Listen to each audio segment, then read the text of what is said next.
and I want to welcome all of you to what is going to be an exciting program. We're very excited and honored to have you here. And I want to begin by welcoming and thanking our co-organizers for this event. Dong Gi Kim, Director General of the Cultural Affairs Bureau of the Foreign Ministry of Republic of Korea, and Dr. Ki-suk Cho, who is Director of Public Diplomacy Center at Ewha Women's University. This has really been a great opportunity to work together with the university, which, as many of you know, is one of Asia's premier women's universities, and for us to work with the Korean Foreign Ministry, which is always a pleasure for us. I'm going to give an early welcome to Sung Kim, who was appointed earlier this month as Deputy Assistant Secretary for Korea and Japan and Special Representative for North Korea Policy. He will be arriving and will give events remarks, but he will be arriving in a few minutes, and we decided to go ahead with the program. And until last month, of course, Deputy Assistant Secretary Kim was U.S. Ambassador to Korea. The Wilson Center has a long tradition of working with Korea, and we'd like to say that Korea is deeply embedded in the Wilson Center. Obviously, the center's Asia program, going back to the 1980s, has provided a forum for discussions of issues that are shaping the U.S. and Korean relationship. And today, this includes discussions on how the KORUS Bilateral Trade Pact is acting as the gold standard for the ongoing TPP negotiations, and how the U.S. rebalance to Asia can enhance U.S.-Korean security alliances. The Asia program also provides a long-term perspective on the public policy decisions that we're considering today. But the Asia program isn't all that we do here at the Wilson Center that relates to Korea. I work with the Urban Sustainability Laboratory, and we've had very fruitful partnerships with the Korean Land and Housing Corporation and the Korean Research Institute for Human Settlements. We've just concluded a project examining affordable housing, and we're about to launch an exciting new project with a number of U.S. and Korean university partners focusing on pre-disaster preparation in urban areas. And I think that that is a good example of how the Korean experience can inform American discussions about problems in general and not just on U.S.-Korean relations. And of course, our History and Public Policy program has been in the forefront of bringing forward new archival materials on modern Korean history and shedding light on how the past has shaped Korea's amazing presence. I want to encourage you to have a look at the Center's Modern Korean History Portal, an online resource, which is available for all of you. It features thousands of documents from international archives on modern Korean history, as well as educational resources, including biographies and essays. And it's really a remarkable resource that is available for everyone. As the archival documents reveal, Korea's diplomacy has evolved significantly since the Korean War.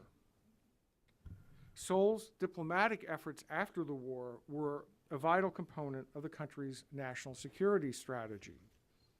In later decades, diplomatic efforts focused on economic development. And in recent years, South Korea has started to shift its focus from hard power to so-called soft power, and on narrowing the gap between the current reality of South Korea and the foreign public's perception of it. This is really important work, and especially as Korea is a key U.S. partner, both from the security and economic perspective, but also I think we're seeing the influence of Korea more broadly on American society and culture, and on society and culture worldwide. So today we want to take a moment and take a breath and have a look at the role that public diplomacy plays in shaping the relationship between U.S. and Korea, and in doing so and expanding the discussion beyond what might be thought of as traditional areas within the relationship. True power in the 21st century, after all, is about shaping public opinion and winning over hearts and minds. And while governments can set the tone, the power of established media, social media, and non-governmental organizations is tremendous. So we want to be sure to look at how those dimensions of the relationship are beginning to have an impact. And of course, we should not forget Korean popular culture, which has crossed boundaries. And indeed, just the other night on American Public Television, there was a show on changes in the music industry, which underscored the point that Korean pop music and how it is being produced and marketed is dramatically changing how we in the United States think about popular music and how it can be produced and marketed. So I think that this is what we're going to see today, is that there's a rich relationship that has been growing. We see the enhanced popularity of all things Korean, from fashion to film to music and cuisine. I think those of us who have lived in Washington a long time have welcomed the impact of Korean cuisine here. And I finally just want to say, where I began, that we are very, very proud at the Wilson Center to be working with our Korean colleagues on all of these issues, and especially with Ewha University and the Ministry of Foreign Affairs on this conference. But this conference is only part of a broader picture, and we hope that we are honored to be beginning this relationship, and we hope that it will continue in many different ways moving forward. Thank you.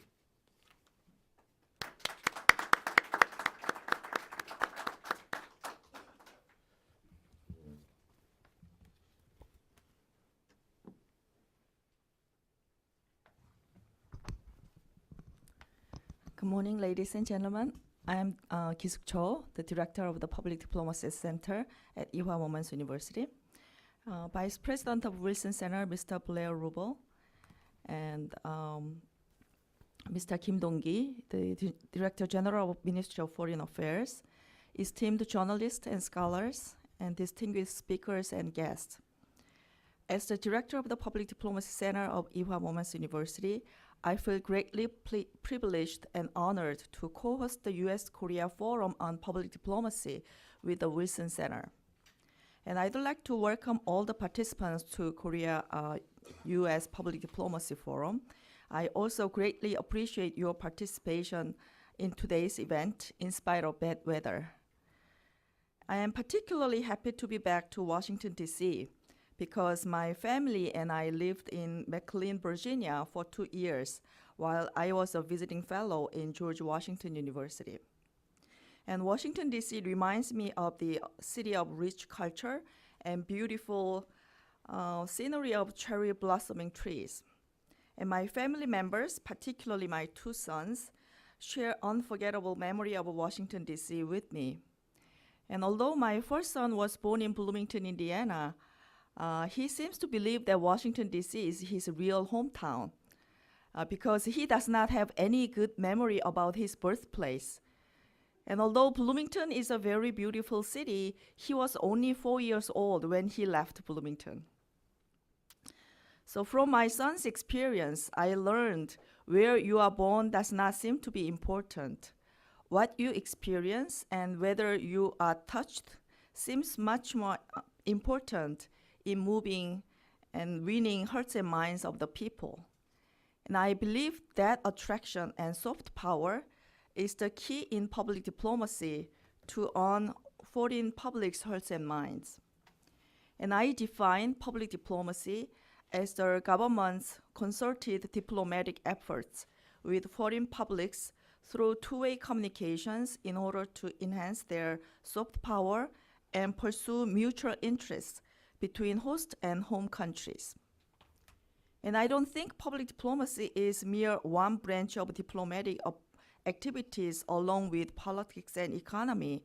Rather, I believe that public diplomacy symbolizes a paradigm shift from traditional diplomacy occurred among professional diplomats to active communications with foreign publics in multi-layered 21st century. So therefore, public diplomacy perspective should be incorporated in diplomacy of politics as well as in economy. And since I am more fluent in Korean, please excuse me for continuing my speech in Korean now. 우선 많은 분들께서 이화여대 공공외교센터가 언제 만들어졌는지, 왜 이 시점에 이런 행사를 기획하게 됐는지 궁금해하실 것 같습니다. 그래서 아시는 분도 많겠지만 처음 들어보는 분을 위해서 잠시 저희 기관에 대해서 설명을 드리고 싶습니다. 이화여대학교는 1886년도 스크랜튼이라는 미국인 선교사가 한 명의 학생으로 시작한 128년의 역사를 자랑하는 공과대학교, 의대, 법학대학원, 국제대학원 등 세계 최대 규모의 여자대학교입니다. 이화여대 공공외교센터는 국내 대학으로는 처음으로 공공외교를 전문적으로 연구하는 기관으로서 지난해 가을에 설립되었고 올 2월에 개소식을 했습니다. 저희 개소식의 주제는 Public-Private Partnership에 대한 것이었습니다. 공공외교의 주체는 정부입니다. 하지만 외국 국민들과의 대화에 정부가 직접 나서면 효과도나 신뢰도가 떨어질 가능성이 있습니다. 따라서 공공외교가 성공하기 위해서는 언론, 학계, 기업, 시민사회와 시민의 적절한 역할 분담과 참여가 필수적이라고 생각합니다. 다양한 참여자들에게 높은 수준의 자율성을 보장하면서도 어떻게 같은 목표와 미션을 공유해 나갈지의 문제가 공공외교에 있어서 중요한 도전이자 과제라고 생각합니다. 그런 점에서 이번 행사의 개최도 그 퍼블릭 프라이빗 파트너십의 대표적인 예라고 생각합니다. 제가 2008년 한국에서는 처음으로 공공외교란 과목을 대학원의 정규 과목으로 가르치기 시작했는데, 그 이유는 제가 2004년부터 2006년까지 조지 워싱턴 대학에서 연구하면서 미국 내 싱크탱크나 친한국 인사들 사이에서 한국 정부나 국민에 대한 오해가 적지 않다는 걸 느끼면서 공공외교의 중요성을 절감했기 때문입니다. 2009년에 제가 지도하던 한 학생이 석사 논문 작성을 위해서 대한민국 외교부의 하위급 공무원들을 많이 인터뷰했었습니다. 당시만 해도 공공외교란 용어를 이해하는 공무원이 거의 없었습니다. 그러나 한국은 매우 빠르게 변화하는 나라입니다. 특히 한국 공무원의 우수성은 경제 개발의 기적에서도 알 수 있듯이 세계 어디에 내놔도 경쟁력이 뛰어납니다. 대한민국 외교부는 2011년에 공공외교 대사를 임명했고 청년 공공외교단, 시니어 공공외교단의 임명을 통해서 활발한 활동을 후원하고 있습니다. 지난해에는 공공외교 협력센터도 설립했습니다. 불과 2, 3년 만의 변화입니다. 그리고 지난 7월 8일에는 조태열 제2차관께서 워싱턴을 방문해 미국의 리차드 스팅겔 공공외교 차관을 만나 깊이 있는 대화를 나눴습니다. 오늘의 행사는 정부 간에 주고받은 공공외교 협력에 대한 아이디어가 구체적인 프로그램과 실행 계획으로 이어지고 또 토론을 이어갈 플랫폼을 구축할 수 있도록 학자, 언론인, 시민사회 활동가들이 머리를 맞대고 대화를 나누는 자리입니다. 저는 많은 활동과 아이디어가 교류되는 데 있어서 대학과 연구기관의 역할이 매우 중요하다고 생각합니다. 왜냐하면 공공외교의 효과는 과학적이고 체계적인 연구에 뒷받침될 때 얻을 수 있다고 보기 때문입니다. 그래야 한미 간의 다양한 공공외교 활동이 건전하고 견고한 한미동맹의 발전에 기여할 수 있다고 생각합니다. 한미 관계는 그냥 단순한 동맹이 아니라 한국전을 통해 피로 맺어진 관계라고 해서 한국인들은 종종 혈맹 관계라고 부르고 있습니다. 그러나 한미 관계가 늘 순탄했던 것만은 아닙니다. 1980년대에는 과격한 일부 학생들이 반미 시위를 했었고, 또 2002년에는 미군 장갑차에 의해 희생된 여중생을 추모하는 시민들의 촛불 집회가 언론에 의해 반미 시위로 묘사되기도 했습니다. 이에 충격을 받은 미국의 학자와 싱크탱크들은 그 원인을 분석했고 다양한 연구 결과와 대안을 제시하기도 했습니다. 일각에서는 한국 국민의 비일관성과 모호성에 불만을 터뜨리기도 했고, 당시 집권했던 노무현 정부가 이러한 국민들의 반미 정서를 국내 정치를 위해 이용하는 게 아닌가 하는 의구심을 보이기도 했습니다. 또 일각에서는 미국 소고기 수입 조건의 재협상을 요구하는 2008년의 촛불 집회도 반미 시위인가 아닌가 하는 의심을 보내기도 했습니다.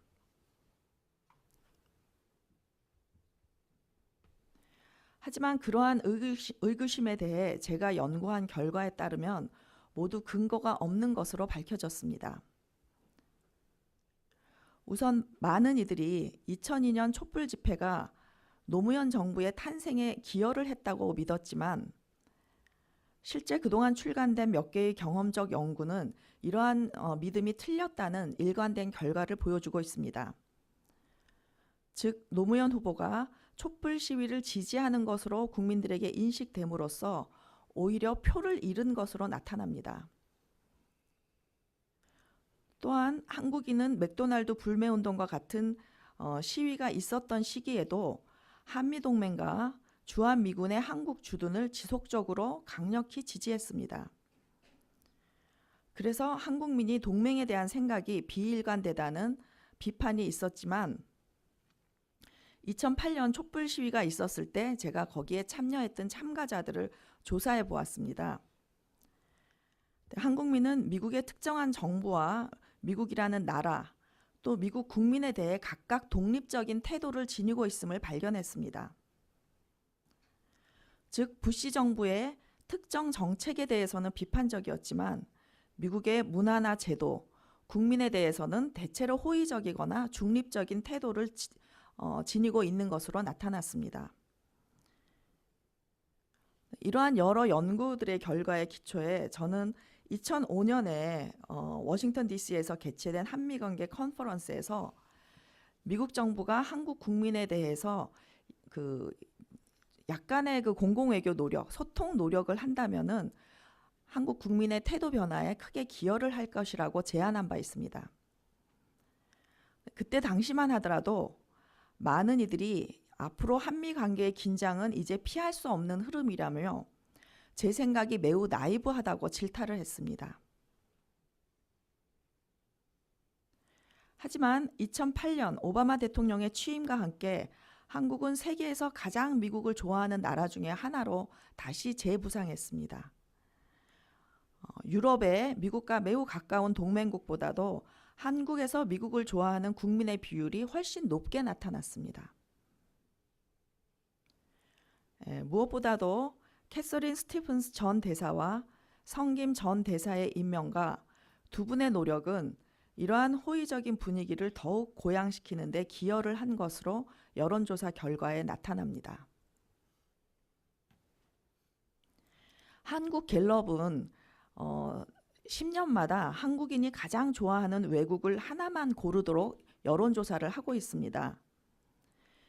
2002년 미국을 가장 좋아하는 나라라고 선택한 한국인은 16.5%였습니다. 그런데 2012년에는 21.5%로 나타납니다. 올 여름 7월에서 8월 사이에 저희 공공외교센터에서 한국 리서치에 의뢰해서 조사한 자료에 따르면 미국을 가장 좋아하는 나라로 꼽은 한국인의 비율이 27.7%로 역사상 가장 높게 나타납니다.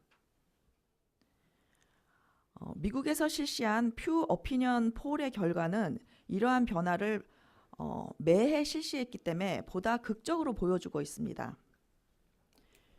미국을 좋아하는 한국인의 태도는 2002년에서 2003년 사이에만 4% 감소했을 뿐이고 그 이후 지속적으로 증가해 2013년에는 78%, 2014년도에는 82%에 달하는 것으로 나옵니다. 이것 또한 역사상 가장 높은 치수입니다. 오바마 대통령이 한국민의 마음을 얻기 위해 무엇이 필요한지를 가장 성공적으로 이해한 덕분이라고 생각합니다. 지금 막 도착하셨는데 성김 전 대사님의 공공외교 노력이 한국민으로부터 응답을 얻은 결과라고 생각합니다.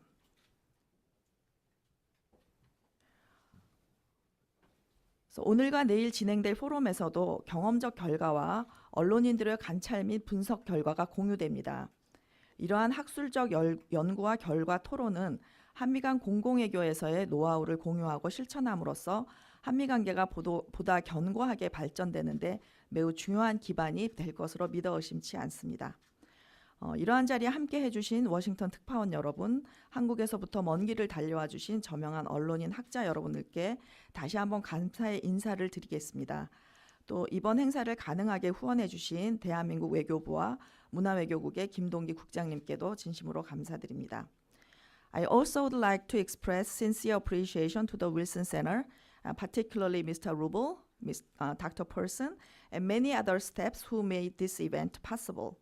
And I also greatly appreciate Mr. Sung Kim's participation and his congratulatory speech on the serious time constraint. And his speech will be the highlight of today's program that you are anxious to hear soon. So I will stop my speech here, and I hope today's forum will result in productive discussion and creative ideas to be implemented in the future, and will be the beginning point for future collaboration between Wilson Center and IHWA. Thank you very much.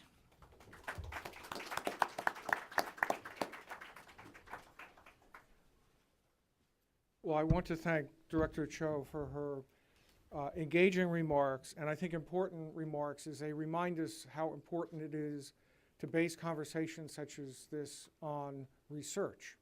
And I think it was a very good way of framing the discussion. I would, however, have to take exception with one point, which is really taking exception with her son rather than with her. But as many of you know, this institution was run by Lee Hamilton for a long, long time, and Lee represented Bloomington, Indiana in the United States Congress, and I think I would be amiss if I didn't say that her son didn't fully appreciate the glories of Bloomington. So I'm now going to turn the floor over to Ambassador Kim, who's obviously very well known to everybody in this room. He serves as Deputy Assistant Secretary of State for Korea and Japan, a Special Representative for North Korea Policy, and of course he was immediately before coming to that position, U.S. Ambassador to the Republic of Korea.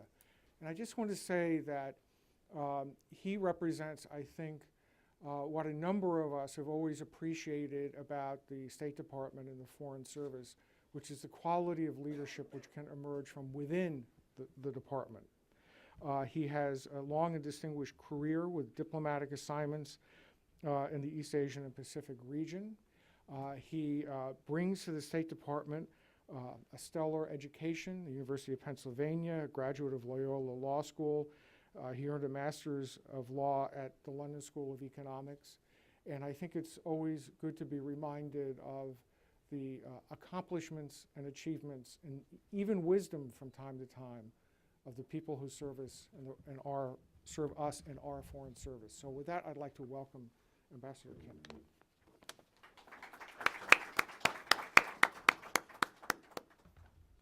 Thank you very much, Blair. It's great to be here. I apologize for the weather.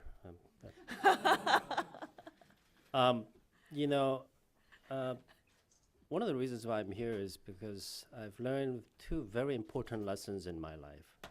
One is that you have to be nice to your wife. And she's a graduate of Ewha University. So I try to participate in as many Ewha events as possible. The other lesson is one of the first lessons I learned as the U.S. ambassador to Republic of Korea, which is the importance of public diplomacy. And this is why I'm here, because I believe this forum can be a very valuable information session for all of us who want to improve, strengthen U.S.-Korea ties. When you look at sort of main aspects of U.S.-Korea relationship, there's undeniably strong, unique military alliance, the robust economic partnership, growing global partnership between our two countries, and of course, our strong people-to-people ties. You can see easily that public diplomacy is a huge part of our effort. In fact, I think it provides, as one of my colleagues said, strategic space for us to really focus on these important aspects of relations between our two countries. And this is why I'm delighted that the Wilson Center, in cooperation with the Ministry of Foreign Affairs and Ewha University, the great Ewha University, has organized this wonderful forum. I have to say, as ambassador, I participated in several public diplomacy outreach efforts, and I wrote blogs, which was, widely read. Visited many universities. In fact, one of my favorite activities as ambassador was to visit universities and actually engage personally, directly with young Koreans, and I think it pays huge dividends. I know that Professor Cho mentioned recent research which indicates that the level of Korean public support for U.S.-Korea alliance, for the importance of U.S. to Korea's foreign policy has never been higher. Of course, I would like to take full credit for those high approval ratings, but I know that it's not me. I think it reflects our two governments' cooperative effort to really reach out to our broader audiences, to build support for things that are so important, not just for U.S.-Korea relationship, but for our global work together, cooperation on global issues, including fight against ISIL, Ebola, and so many challenges that all of us face. So I congratulate both the Wilson Center, Ewha University, and the Ministry of Foreign Affairs for putting on this very valuable forum. And I hope all of you will have a productive discussion with our distinguished panelists. Thank you very much.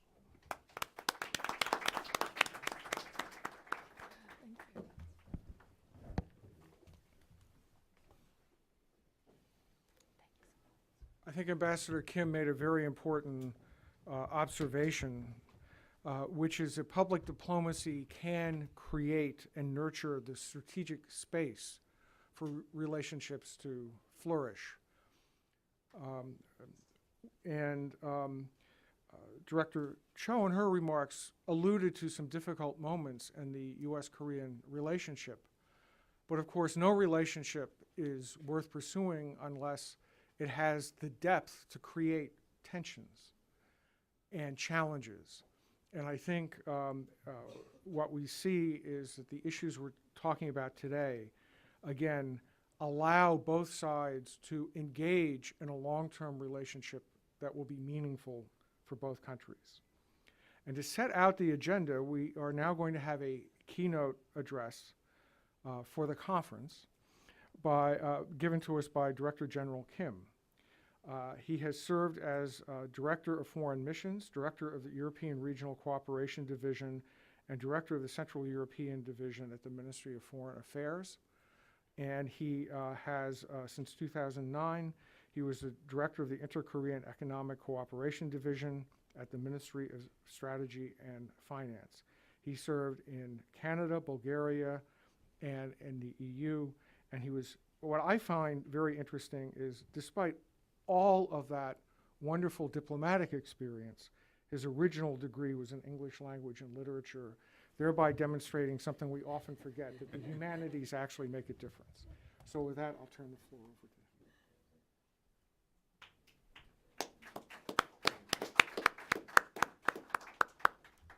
Thank you for the kind introduction. My speech will be delivered in Korean language. 성김 부차관보님, 블레어 루블 우드로 윌슨 센터 부소장님, 조기숙 이화여대 공공외교센터 소장님, 그리고 오늘 포럼에 참석하신 언론학계, 동포사회, 공공외교 전문가 여러분, 한미 공공외교 포럼 개최를 진심으로 환영하고 축하합니다. 한국 대학 내 처음으로 개설된 이화여자대학교 공공외교센터와 국제 문제에 대해 세계적인 명망과 권위를 갖고 있는 우드로 윌슨 센터가 공동으로 주관하여 이 분야에서는 처음으로 그 여러 전문가들이 양국 국민 간 우정과 믿음을 더 강화하기 위한 논의의 장을 마련한 것을 매우 뜻깊게 생각합니다. 한미 이 공공외교 포럼 개최는 한미 동맹 60년의 성과를 기반으로 하면서 또 쌍방향 소통, 국제 공공재 추구, 네트워크 확대라는 현대 공공외교의 특징을 반영한 결과라고 생각합니다. 현재 한미동맹이 역대 최상의 상태라는 것이 양국 주요 인사들의 공통된 평가입니다. 금년 4월 한미 정상회담에서 오바마 대통령께서는 미국과 한국은 동맹 이상으로 한국은 가치를 나누면서 마음을 터놓고 모든 것을 협의할 수 있는 국가라고 언급하셨으며 금년 10월 한미 외교 국방장관 회담 공동 기자회견에서 케리 국무장관은 한미 동맹은 어느 때보다도 강력하며 이제 더 강력해지려 하고 있다라고 강조한 바 있습니다. 이제 한미 동맹은 안보 협력을 넘어서 정치, 경제, 문화, 인적 교류 분야에서의 폭넓은 협력을 바탕으로 포괄적 전략 동맹으로 진화하고 있습니다. 한미 동맹은 아태 지역 평화와 번영의 핵심 축을 넘어 범세계적 평화 번영에 기여하는 글로벌 파트너십으로 발전하고 있습니다. 동맹의 협력의 외연을 여러 지역적 도전과 범세계적 도전까지 확대하고 글로벌 이슈에 대한 공조 메커니즘으로 진화하고 있는 것입니다. 그런데 이런 한미 동맹의 진화와 발전을 위해서는 마치 한 그루의 나무가 더욱 성장하기 위해서는 더 깊이 뿌리를 내려야 하듯이 양국 국민 간 더욱 깊은 신뢰가 튼튼한 토대를 형성해 주어야 합니다. 따라서 공공외교 분야에서도 더욱 세밀하게 주의를 기울이고 협력을 확대해 나가야 할 것입니다. 특히 국경을 넘어 실시간으로 정보가 전파되고 있는 외교 환경에서는 아주 작은 일 하나가 큰 휘발성을 갖고 양국 관계에 영향을 미칠 수 있으므로 항상 서로 소통하고 조율해 나갈 필요가 있습니다. 근본 워싱턴에서의 한미 공공외교 포럼에 이어 11월 20일부터 21일간 부산에서도 한국국제교류재단과 주한 미국 대사관이 공동으로 주최하는 한미 공공외교 워크숍이 개최되어 한국 내에서의 공공외교 협력 방안을 모색합니다. 내년에도 양국 간의 이런 공공외교 협력 논의가 지속적으로 이어지길 희망합니다. 앞서 말씀드린 바와 같이 한미 공공외교 협력을 논의하는 것은 현대 공공외교의 특징에서도 그 배경을 찾을 수 있습니다. 프로파간다 성격의 일방적인 홍보에서 벗어나 외국 국민의 목소리를 듣고 그것을 정책에 반영하여 다시 교류하는 과정은 현대 공공외교가 전통적인 외교와 구별되는 가장 큰 차이점입니다. 오늘 포럼에 참석하신 공공외교 전문가 여러분은 다양한 분야와 계층의 대중들의 의견을 전달하고 또 서로에게 귀를 기울이고 이러한 일련의 과정에서 양국이 동맹국으로서 서로 적극적으로 소통케 하는 촉진자 역할을 할 것으로 기대되고 있습니다. 기후변화나 환경오염, 빈곤 등 범세계적 국제문제 해결은 국가들 간의 협력이 있어야 가능하고 또 그 혜택은 국제사회 전체로 돌아가게 됩니다. 이러한 범국제 문제 해결을 위해서는 정부, 시민단체, 언론 등 다양한 분야에서의 국제적 협력을 필요로 합니다. 국제 무대에서 다양한 행위자가 등장하고 그 영향력이 날로 커지고 있기 때문에 공공외교의 성과를 거두기 위해서는 국경을 넘어 정부와 민간의 행위자들 간의 강력한 네트워크가 필요하고 이 때문에도 공공외교 분야에서 협력을 더욱더 확대해 나가야 할 것입니다. 이러한 배경하에 공공외교는 정무 경제외교에 이은 외교의 3대 축의 하나로 양국이 협력을 확대할 필요가 있다고 생각합니다. 내외 귀빈 여러분, 공공외교는 외국 국민을 대상으로 소프트 파워를 수단으로 사용하는 측면에서 공통점이 있습니다. 그러나 시행하는 국가의 국내외 환경과 목표에 따라 다른 개념과 형태를 띠는 경우가 많이 있습니다. 한미 양국의 공공외교도 주체, 대상 측면에서 차이가 있으며 이러한 차이점에 대한 이해를 바탕으로 협력을 추진해야 한다고 생각합니다. 저희 한국 외교부는 공공외교의 대상으로 일정 부분 내국민을 포함하고 있으나 미국 국무부는 외국인을 대상으로 하는 공공외교와 내국민을 대상으로 하는 공보를 구분하고 있습니다. 한국은 정부가 국민과 함께하는 국민 참여형 공공외교를 강조하고 있으나 미국은 민간 외교와 공공외교를 구분하고 있는 것으로 보입니다. 또한 한국은 공공외교 프로그램이 외교부, 문화체육관광부, 교육부 등 여러 부처와 그 산하 기관들에 나누어져 시행되고 있으나 미국은 국무부에 집중되어 있는 것도 차이점으로 생각됩니다. 미국은 강대국으로서 정치, 경제, 외교, 역사, 문화에 대한 지식과 정보를 전 세계 국가들이 갖고 있으나 한국은 아직 경제력에 걸맞는 국가 이미지를 갖고 있지 못하고 있는 상황입니다. 지난해 그 한국 외교부가 시행한 아주, 미주, 중동, 아프리카 17개국을 대상으로 한 한국 이미지 조사에서 이것은 주로 이제 아프리카 지역에 두드러진 내용입니다만은 응답자의 30%가 아직도 남북한을 잘 구분하지 못하고 있다고 답하였습니다. 한국의 지정학적 위치, 국제 미디어의 북한 문제 보도로 인한 남북한 이미지 중첩 등이 영향을 미치고 있는 것으로 분석이 됩니다. 이러한 상황을 극복하기 위해서 저희 한국 외교부는 2013년부터 별도의 공공외교 예산을 편성하여 본격적인 활동을 전개하고 있습니다.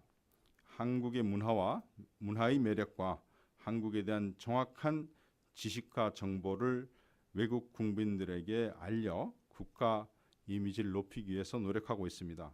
그래서 국민과 함께하는 공공외교, 세계가 신뢰하는 매력 한국이라는 비전을 수립하고 한국 문화에 대한 호감 확산, 국제사회에 기여하는 국가 이미지 확산, 우리 정책에 대한 지지 확보라는 목표하에 공공외교 활동을 시행하고 있습니다. 앞서 말씀드린 국가 이미지 조사에서 한국에 대해 가장 많이 떠오르는 단어는 삼성, 기술, 전쟁으로 나타났습니다. 한국의 기술적 발전은 잘 알고 있으나 문화적 자산에 대한 인식은 약하게 나타났습니다. 그러나 문화는 한국의 성장을 견인하는 숨겨진 힘입니다. 전쟁의 폐허를 딛고 일어나 불과 반세기 만에 원조 수혜국에서 원조 공여국으로 탈바꿈함과 동시에 민주화를 이룰 수 있었던 것은 5천년의 역사 가운데 축적된 문화민족으로서의 역량이 있었기 때문입니다. 그래서 한국의 역사, 철학, 가치관, 문화예술을 알리기 위한 다양한 프로그램을 저희 외교부는 시행하고 있습니다. 또한 한국의 전통 문화뿐 아니라 강남 스타일 등 최근 전 세계적으로 사랑받고 있는 한류도 한국을 알리는 데 크게 기여하고 있습니다. 저희들이 조사한 바에 의하면 전 세계 98개국에 자발적으로 형성된 천여 개, 약 1천만 명의 한류 동호회원들이 있는데 이들이 한국에 대한 지식과 정보를 확산시키는 데 큰 역할을 하고 있습니다. 지난해 한국국제교류재단에서 글로벌 세미나를 개최했습니다. 중견국의 공공외교라는 주제로 세미나를 개최했는데 참석한 외국인들은 한국을 대표할 수 있는 이미지로 커넥팅 코리아를 선정한 바 있습니다. 한국 정부는 선진국과 개도국을 잇는 가교 역할을 수행하고 중견국 협력 메커니즘을 확대함으로써 국제사회에 기여하는 중견국 이미지를 확산하고 있습니다. 한국의 개발 경험을 바탕으로 부산 글로벌 파트너십 이니셔티브를 발표하여 국제 ODA 가버넌스에 기여하고 한국, 멕시코, 인도네시아, 터키, 호주로 구성된 중견국 협력 메커니즘인 멕타 외교장관 회의를 주도하고 있습니다. 또 중유럽 중견국 협의체인 비세그라드 그룹 및 북유럽 중견국 협의체인 노르딕 협의회와도 각각 협력 메커니즘을 출범하였습니다.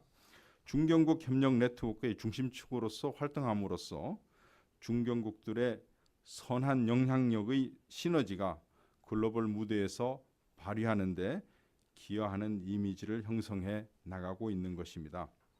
또한 한국은 동북아 지역의 평화를 증진하고 이를 통해서 남북한 평화 통일의 기반을 마련하고자 동북아의 다자적 대화의 문화를 구축하기 위해 동북아 평화협력 구상을 추진하고 있으며 정책 홍보 공공외교를 통해 외국인을 상대로 지지와 협력을 이끌어내고 있습니다. 또한 평화통일 비전에 대한 공감대를 확산하기 위해 통일 공공외교 활동도 확대해 나가고 있습니다. 끝으로 공공외교 인프라 강화를 위해서 공공외교 활성화 법안 제정을 추진하고 있고 주요 국가와의 공공외교 협력 네트워크도 구축해 나가고 있습니다. 내외 귀빈 여러분, 양국 국민 상호 간의 호감도가 계속 높아지고 있습니다. 이것은 공공외교 협력을 성장시켜 나가는데 좋은 토양이 되고 있습니다. 앞서 조기숙 교수님도 언급한 바가 있습니다만 금년 7월 피우 센터 조사 결과 한국인의 대미 호감도는 지난해 78%에서 83%로 높아졌으며 이는 일본인이나 중국인의 미국에 대한 호감도에 비해 상당히 높은 수준입니다. 과거 효순 미선 사건, 광우병 파동, 주한 미군 관련 사건 등 미국에 대한 인식에 부정적 영향을 미칠 수 있는 여러 가지 사안들을 극복한 것으로서 최근 10년간 미국의 적극적인 공공외교 노력이 성과를 거두었다고 생각합니다. 특히 캐슬린 스티븐스 전 대사님과 이 자리에 와 계신 성김 전 주한 대사님의 공공외교 활동이 한국 국민의 마음을 얻는 데 큰 기여를 하였습니다. 금년 10월 시카고 국제문제협의회 조사 결과 미국인들의 한국에 대한 호감도가 2006년 44%에서 55%로 높아져 역대 최고를 기록하였습니다. 박근혜 대통령님의 국빈 방문, 싸이 강남 스타일의 미국을 포함한 전 세계적인 인기, 반기민 유엔 사무총장, 김용 세계은행 총재 등 국제 무대에서 한국인, 한국계들의 활약이 긍정적인 영향을 주었을 것입니다. 또 우리 한국 대사관과 총영사관 등 미국 주재 10개 공간을 통해 미국 국민에게 직접 다가가는 다양한 공공외교 활동이 기여를 하였다고 생각합니다. 또 오바마 대통령께서도 여러 차례 연설에서 한국의 교육, 정보통신 환경 등에 대한 긍정적인 언급을 해주신 것도 미국 국민들의 대한국 인식에 좋은 영향을 준 것으로 보입니다. 앞으로도 양국 국민의 상호 인식을 좋게 유지하기 위해서는 서로에게 믿음을 줄 수 있는 행동을 보이고 서로의 입장을 소통하며 양국 지도자들이 상대국에 전달하는 메시지를 주의 깊게 선택할 필요가 있다고 생각합니다. 진화하는 한미동맹의 미래, 동북아 정세, 통일 한국의 비전 등에 대해서 양국이 공유하고 있는 인식을 양국 국민들에게 잘 이해시키고 공감대를 확산시키기 위한 구체적인 협력 프로그램을 지속적으로 시행해 나가야 된다고 봅니다. 이러한 과정에서 이 자리에 참석하신 언론인들과 우드로 윌슨 센터와 같은 싱크탱크의 역할이 매우 큰 부가가치를 창출할 수 있다는 것은 더 강조할 필요가 없다고 봅니다. 아울러 미국 내 200여만 명의 한인 사회는 양국 간 공공외교 협력의 핵심적 연결고리 역할을 할 수 있을 것입니다. 매년 7만 명 이상의 한국 학생들이 미국에 유학하고 있는 것도 미래 세대의 지속적인 협력을 보장하는 소중한 자산입니다. 앞으로도 교육, 미디어, 정계, 문화 등 다양한 분야에서의 인적 교류를 더욱 강화하여 더욱 촘촘하고 친밀한 유대 관계를 발전시켜 나가야 할 것입니다. 공공외교를 쉽게 정의하면 외국 국민의 마음을 얻는 과정으로 표현되고 있습니다. 사람의 그 마음, 하트는 생각, 의지, 감정, 양식의 4가지 요소가 있다는 글을 읽은 적이 있습니다. 이는 공공외교에도 적용할 수 있다고 생각합니다. 굳건한 동맹관계를 더욱 발전시켜 나가기 위해서는 상대국 국민이 어떤 환경에서 무슨 생각을 하고 있고 행동 의지는 어떠한지를 항상 염두에 두어야 하며 서로 다른 감정을 배려하고 내재화된 가치를 이해하고 공감하려는 노력이 필요하다고 생각합니다. 상대방의 입장을 이해하려는 역지사지의 사고가 필요합니다. 또한 사람의 마음은, 특히 또 대중의 마음은 복잡하기 때문에 다각적인 측면에서 마음을 얻으려는 노력이 필요하고 서로에 대한 신뢰를 포장된 말이 아니라 행동으로 보여주어 호혜적인 결과로 현실화해야 한다고 생각합니다. 오늘 그 허심탄회하고 생산적인 논의가 씨앗이 되어 양국 공공외교 협력을 강화하는 열매를 맺고 한미 관계가 지속 발전할 뿐만 아니라 동북아 영내 평화와 안정에도 기여하기를 기대합니다. 끝으로 이번 포럼 준비를 위해 노력해 주신 이화여대 공공외교센터와 우드로 윌슨 센터 관계자 여러분의 노고에 진심으로 감사의 말씀을 드립니다. 감사합니다.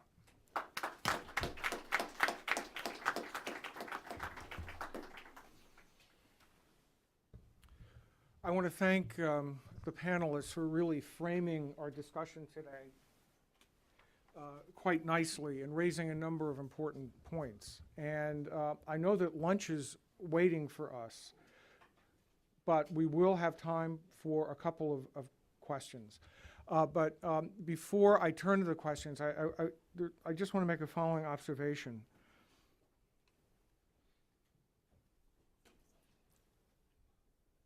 Okay. I know the ambassador needs to leave, so Unfortunately. that's fine. We understand that there's a big world out there. Not that I'm trying to avoid questions from the Korean press. Please join me in thanking Ambassador.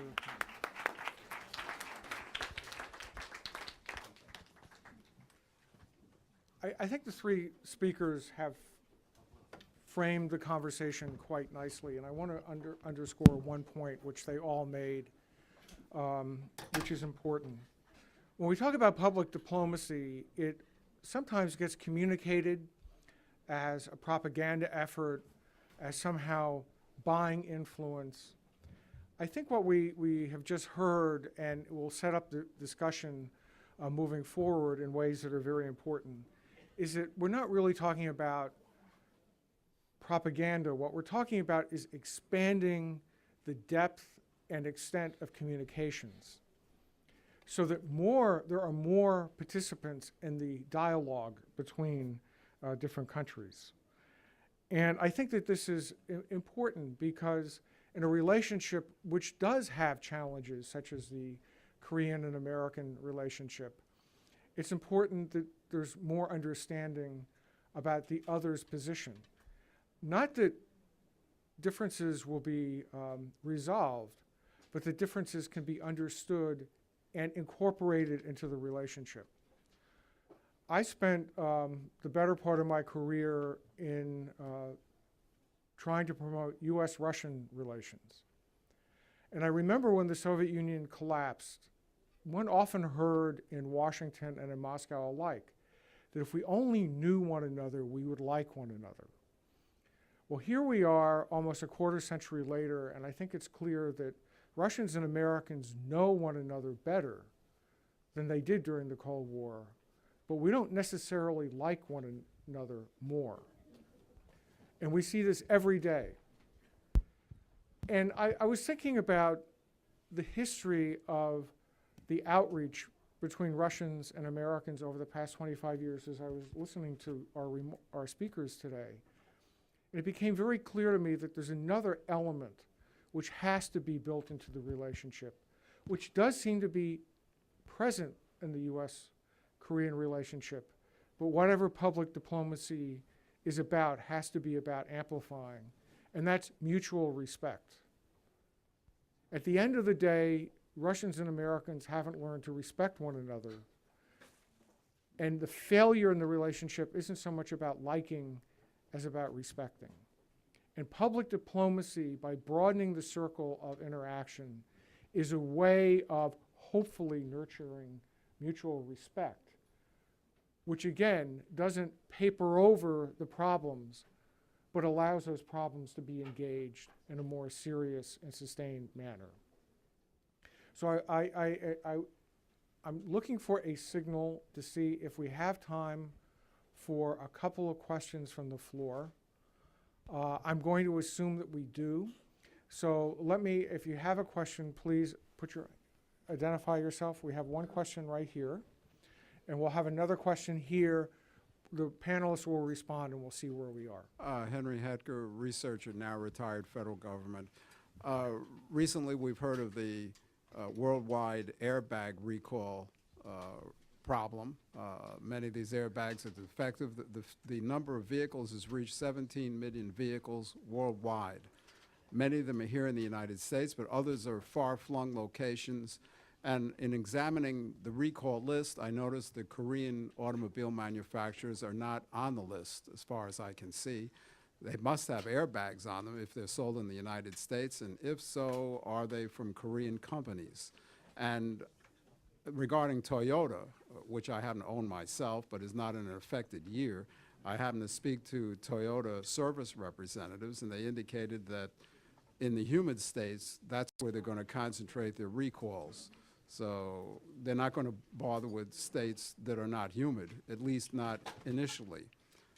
That being the case, it'd take many years for airbags to be replaced, and I wondered whether the more successful, apparently, Korean airbag companies, if that's what they are, might be able to help out in replacing airbags worldwide in any vehicle. This would require diplomacy, international diplomacy, if anything is to be done. Okay, But that's my question. I wondered, would there be any interest in pursuing such a thing? Okay, and we have a second question right here in the middle of the room. Here's a microphone over here. Thank you. My name is Bingru Wang with Hong Kong Phoenix TV. My question is to the panelists and also to Mr. Rubel. Recently, we've seen North Korea have taken some positive actions, and I wonder, how do you see the South Korean and North Korea's relation right now? And to Mr. Rubel, today North Korea sent the envoy to Russia. What opportunities do you see Russia and North Korea can cooperate? And when like six-party talks, other countries are not really talking with North Korea, what the chance Russia and North Korea can improve their relation? Thank you. Okay, why don't we take the first two questions?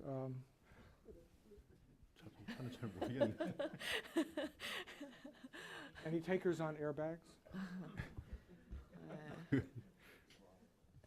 Thank you very much for your insightful suggestion. I feel proud of the Korean automobile companies and their quality, high quality. So I think as you suggested, diplomatic efforts might needed to PR the high quality of the Korean products. Thank you for your suggestion. And regarding the second question, I'm sorry that I'm not an expert in that area.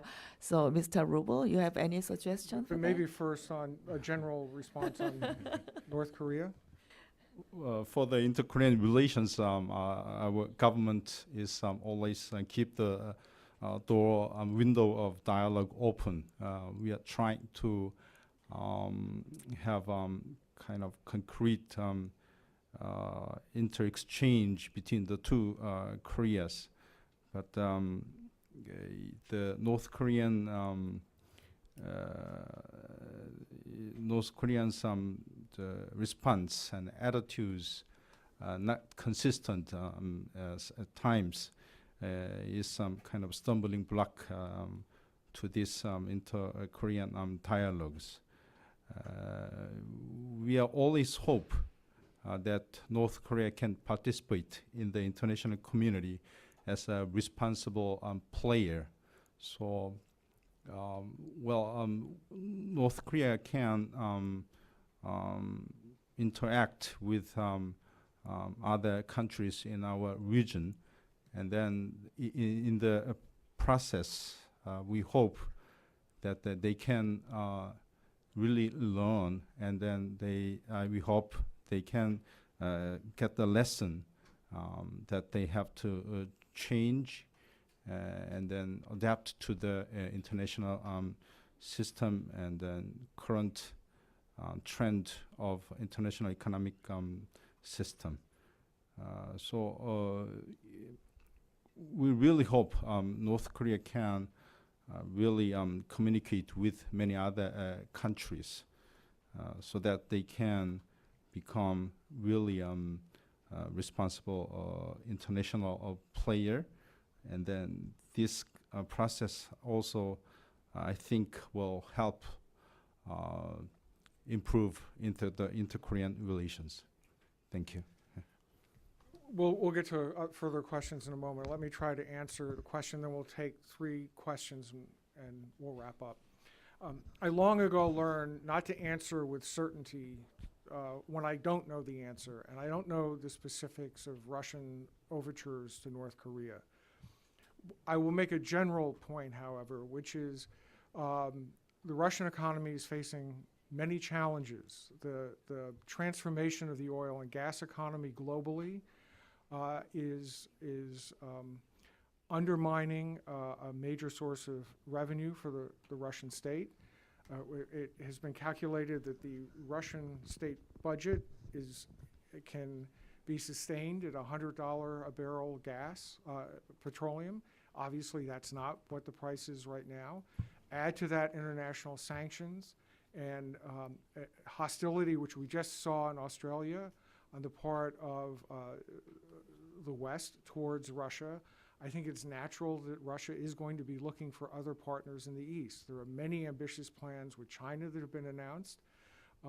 This shouldn't be a surprise, and if any of us were sitting in the Kremlin, we would be looking eastward because that's where the opportunities seemingly are going to be in the face of growing hostility in the West. So I would, not knowing anything about the specific relationship, I would anticipate that there'll be more overtures.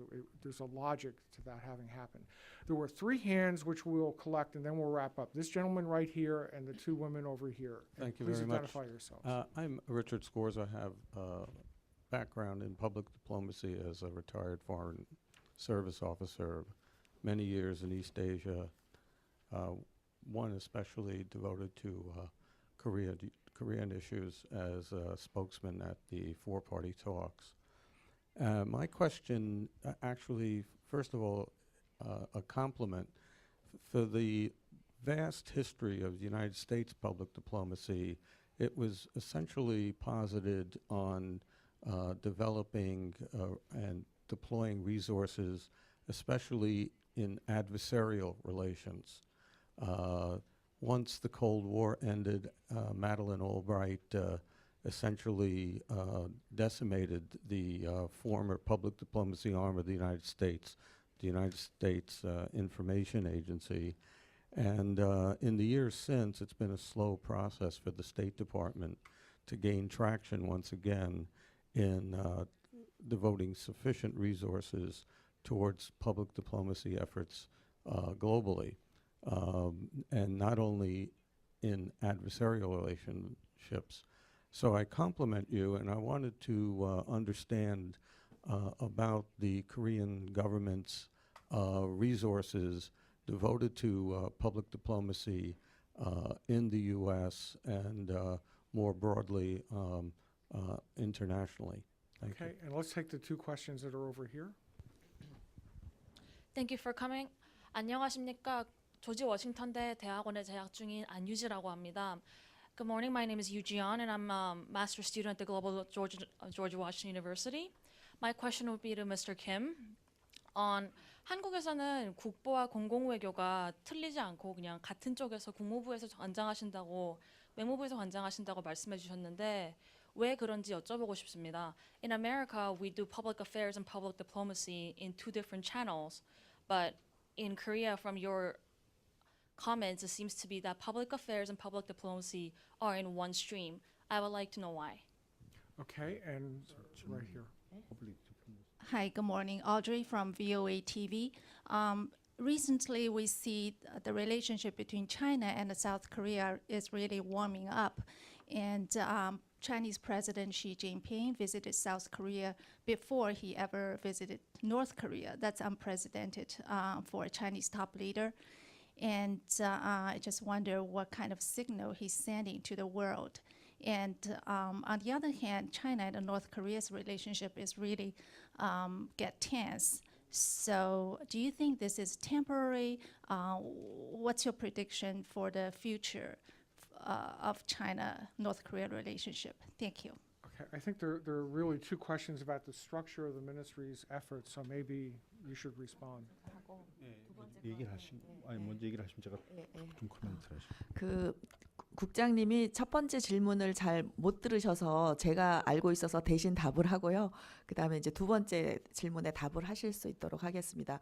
그 아까 안유지 학생이 질문을 해주셨는데 그거는 이제 한국 같은 경우에는 아웃바운드 PD, 인바운드 PD라고 해서 한국에 와 있는 그 외국인을 대상으로 공공외교 활동을 할 수 있습니다. 그리고 실제 그 활동을 굉장히 활발하게 합니다. 왜냐하면은 한국에 와서 직접적인 경험만큼 더 소중한 게 없다고 제가 아까 말씀을 드렸는데 그런데 미국의 경우에는 그 법으로 국내에 있는 외국인에 대해서 공공외교 활동을 할 수 없도록 되어 있습니다. 그 법이 스미스 액트인가요?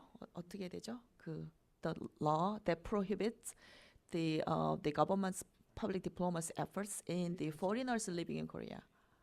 So, do you know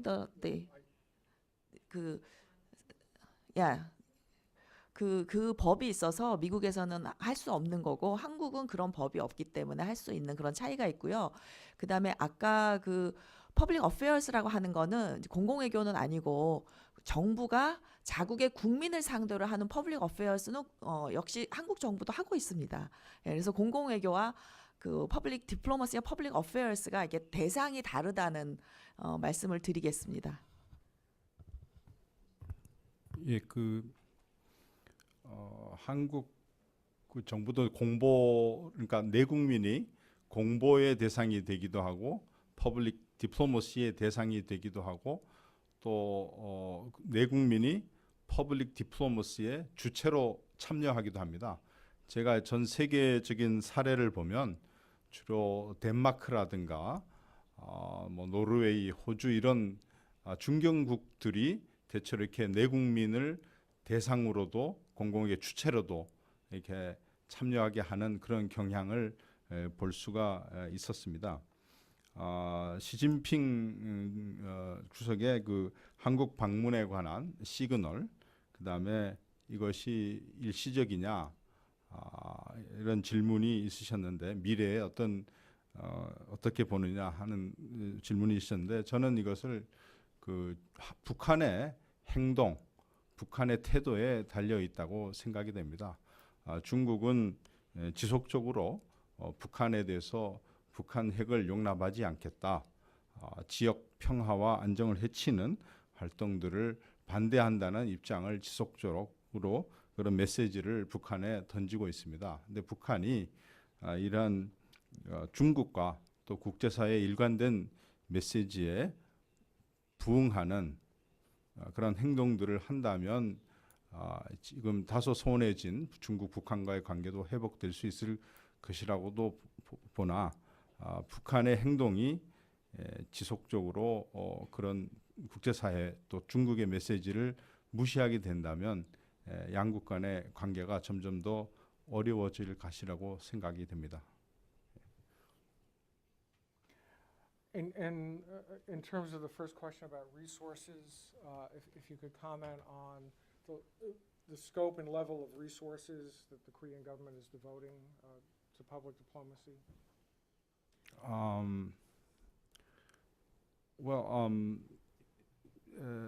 Especially in cultural diplomacy, the owner of the cultural assets is the private sector, not the government.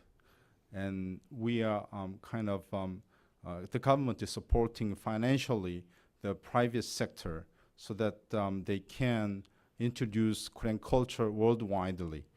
And then Ministry of Culture, Tourism and Sports has many subordinate institutions. It has these institutions also has many national cultural assets, and then they also contributing to operating Korean cultural centers worldwidely. And then the unlike the United States, the invitation of foreign students with their own national scholarships. The U.S. State Department has the resources, but in Korean case, the Ministry of Education has those resources. But these kind of different ministries in Korea are closely collaborating. For example, in the stage of planning the annual programs, each of those ministries get together to look at other ministries planning each year, so that we can prevent duplicacy, redundancy. In this way, the government has kind of very collaborative public diplomacy resources operating system. Yes. Thank you. I don't want to keep us too much longer, but we have a question right here in the middle. Hi, my name is Patricia. I'm a graduate student at King's College London, Department of War Studies. My question is, South Korea has had much success in using sports diplomacy to engage the international community, as well as North Korea, such as at the 1988 Olympics, 2002 World Cup, and the recent Asian Games. With this in mind, what are South Korea's public diplomacy goals for the upcoming Pyeongchang Winter Olympics? Sorry if I got the city's name wrong. Sorry. Outbound. The 2018 Winter Olympics. Outbound. 뭐, goal. Well, Pyeongchang Winter Olympics, we have 4 elements. One is culture, another one is environment and peace, and I do not remember the other one. But anyway, we through the Pyeongchang Winter Olympics, we would like to promote these values. And in the preceding periods, we are inviting the sportsmen of developing countries so that they can experience winter sports in Korea. The Pyeongchang Olympic, our government is planning to continue to expand this kind of cooperation. And so Pyeongchang Olympics, we hope, can be a good opportunity to strengthen the peace in the Korean Peninsula, and then promote more culturally rich Olympics. Okay, we have, if there's time for one more question in the very back, and then I think we'll begin to wrap up.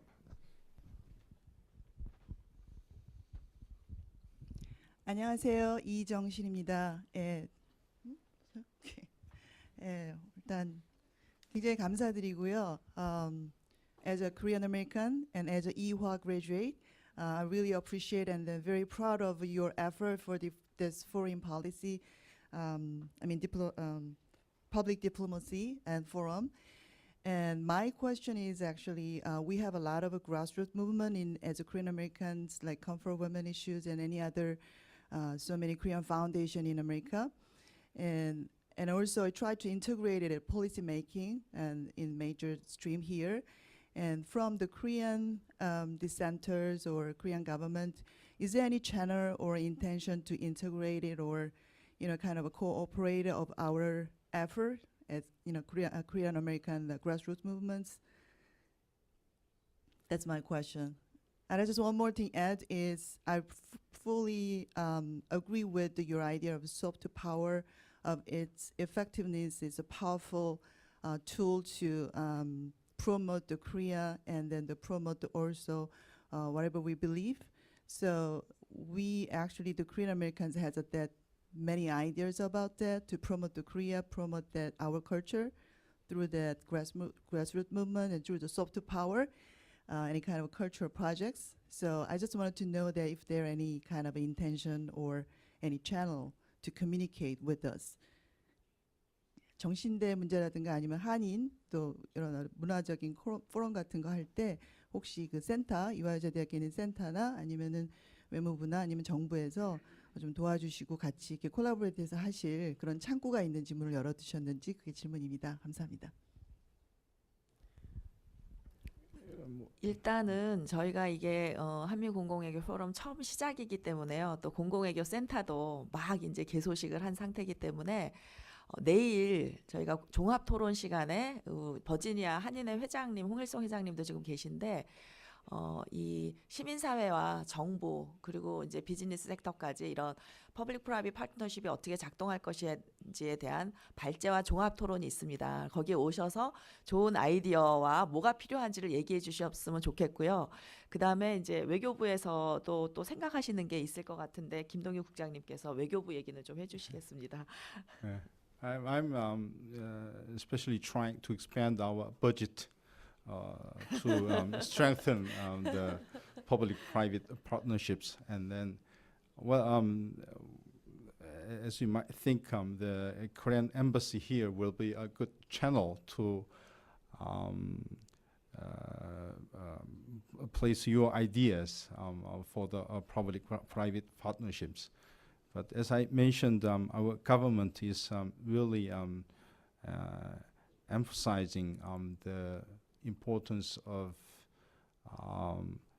people's participatory public diplomacy. So we are really these kind of programs are expanding now, and I think the people's private people's diplomacy has its own strength. So rather than integrating both the private people's diplomacy and government's public diplomacy, I think in some cases it's better to keep those activities separately and then closely cooperating rather than integrating. Well, now that we've arrived at the question of budgets, it's probably time to break for lunch. Although I think what is very interesting in your last comments are the needs to specify what different roles different players have. So there'll be a lot to discuss. Please join us for lunch, and please return. That's the signal. Please return the headsets on your way to lunch. Thank you.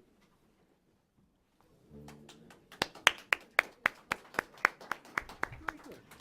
Great MC. Very nice. It was a very nice session. I enjoyed it. Thank you very much. I think you did an excellent job. Yeah.